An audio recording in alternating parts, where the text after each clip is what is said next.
The batch of Epstein files released by the Justice Department earlier today. Yesterday, at exactly 4:38 PM, if you're watching this on the 20th or whenever I upload it, the Department of Justice did something they've been fighting for 5 years to avoid. Under the massive pressure of the Epstein Files Transparency Act, they finally hit the upload button. Within seconds, the DOJ servers crashed. Over 3,900 photos, investigative notes, and grand jury testimonies were pumped into the public domain. The internet went into a frenzy. People were looking for the names, celebrities, the politicians, and finally, the untouchables. But while the mainstream media is busy recycling the same 5 grainy photos of Bill Clinton and Donald Trump to get clicks, they are completely ignoring the most terrifying part of the release. I spent the last 14 hours going through every single megabyte of this drive, and here is the unspoken truth. This wasn't a transparency dump. It was a fully fledged surgical operation. Out of the 3,900 files, there are over 350 pages of solid black ink. I'm not kidding. Entire sections, including the 119-page grand jury New York file, have been released with every single sentence redacted. The question is, why? If Jeffrey Epstein is dead and Ghislaine Maxwell is behind bars, who is the FBI trying to protect in late 2025? Today, we aren't just looking at the photos they want you to see. We're going into the metadata. We're looking at the 1996 FBI failures they tried to bury, and we're decoding the 15-day countdown that could finally break this case wide open. Join me. It's authentic, baby.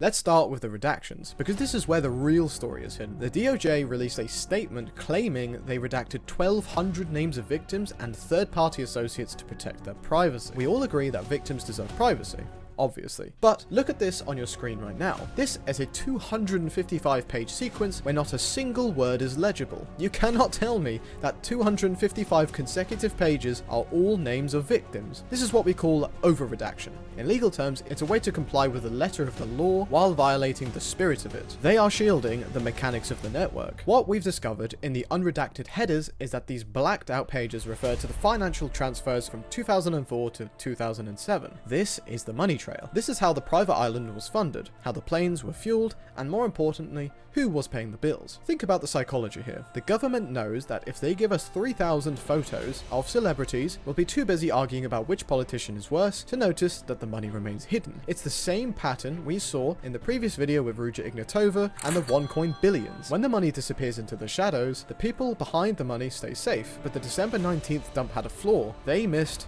a few things. Among the 3,900 files, a specific batch of 68 photographs stands out. These were released by the House Democrats, and they provide a forensic look into Epstein's New York and Palm Beach estates that we've never seen in this high of a resolution. And they are haunting. In one series of photos, we see what experts are calling the Lolita ink. It's a series of images of a woman whose face is redacted, where quotes from the novel Lolita are written in black ink directly onto her skin, her neck, her chest, and her feet. This isn't just strange art. This is the documentation of a predator's psychological dominance. These photos weren't hidden in a basement. They were part of the evidence the FBI seized years ago. We can also see the guest rooms. The photos show a level of surveillance that would make a casino jealous. Pinpoint cameras, hidden in smoke detectors, and picture frames. These files confirm what we've long suspected. Everyone who visited those houses was being recorded. Which brings us to the question, where are the tapes? Well, the December 19th dump mentions digital media seizures, but the actual contents of those hard drives, redacted. Of course. The FBI notes say media contains sensitive third-party imagery. Again, are they protecting victims, or are they protecting the people on those tapes who are still in positions of power today? I guess for now we don't know. However, let's talk about the names that did make it through the filters. We've known about the Bill Clinton flights for years, but the new files include undated photos of Clinton in locations like Thailand and Brunei, trips that weren't fully accounted for in the original flight logs. We see him in a swimming pool with Ghislaine Maxwell looking far more comfortable than a casual acquaintance should be. Then we have the academic and tech world. There are new photos of Bill Gates. Now, Gates has claimed his meetings with Epstein were for philanthropy, but look at this photo from the dump.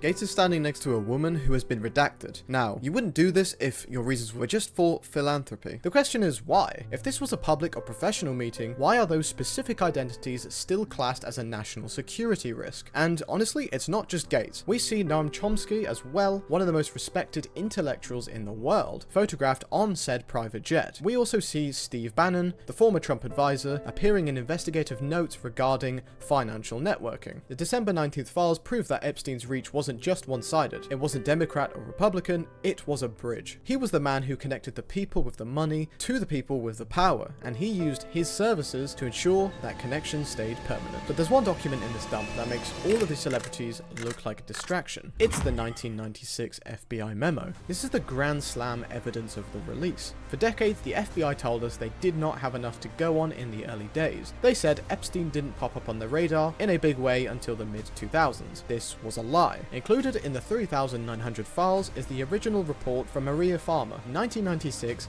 nearly 30 years ago now. Maria Farmer went to the FBI. She told them that Epstein and Maxwell were holding her and her 16-year-old sister hostage. She told them about the scouting operation. She told them they were taking illicit pictures. The December 19th dump includes the FBI's internal response to her report. Do you know what it says? It says the investigation was closed due to lack of jurisdictional interest. Let that sink in for a second. They had the names, they had the location, they had the victim willing to testify, and they just closed the door. This is why the redactions matter so much today. If the FBI was willing to ignore the truth in 1996 to protect someone, why would we believe that they are willing to tell the full truth in 2025? Well, the December 19th files show that the FBI didn't just miss Epstein. They allowed him to grow, they watched as he bought the island, they watched as he built the guest houses, and they only stepped in when the public outcry became a liability they could not manage. So, where does this leave us? Is this just another dead end? Actually, no, because the Epstein Files Transparency Act has a fail-safe clause. The DOJ had to release these files by December 19th, but because of the massive amount of redactions, they are now legally required to provide a redaction justification summary to Congress within the next 15 days. That means by the first week of January, Attorney General Pam Bondi and the DOJ leadership have to explain page by page why those 350 pages are blacked out. They have to list the politically exposed persons who are behind those black boxes. The clock is ticking. The DOJ thinks the world will get bored over the holidays. They think we'll be distracted by the photos of celebrities and forget about the 255 pages of financial transfers they hid. They are wrong. But in the FBI's failure in America is only half the story. Deep in the metadata of the December 19th release, I found a folder labeled Foreign Travel/Logistics. This folder contains scans of passports and travel documents for individuals who weren't just guests, they were handlers. We're seeing multiple high-level Austrian and Israeli connections that were previously scrubbed from the 2019 court records. Why is this important, you might ask? Because it proves that Jeffrey Epstein wasn't just a lone predator. He was a bridge for international intelligence. Files show a series of undated meetings in the Halizia and Riyadh that the DOJ has marked with a national security redaction code. Ask yourself, if Epstein was just a financier, why is his travel history classified as a matter of national security in 2025? This connects back to everything we've talked about on this channel so far, from the Ruja Ignatova disappearance. These networks always have a blind spot provided by the government. The December 19th dump proves that Epstein's blind spot was global. He had the keys to turn the most secure rooms in the world, and the FBI sat back and watched him turn those keys for 30 years. We can't let this go, and we need to keep pushing for the information, and we need the redactions to be removed. While I find it hard to believe that they will ever release the full truth, I hope we can at least get some more information on it. And honestly, I'm very curious to see what happens within the next 15 days. So thank you again for watching. If you have anything else you'd like me to cover, or I could cover the Epstein stuff further, please let me know in the comments how you enjoyed it and if you'd like to hear from me again on these subjects. Thank you again. Have an amazing day.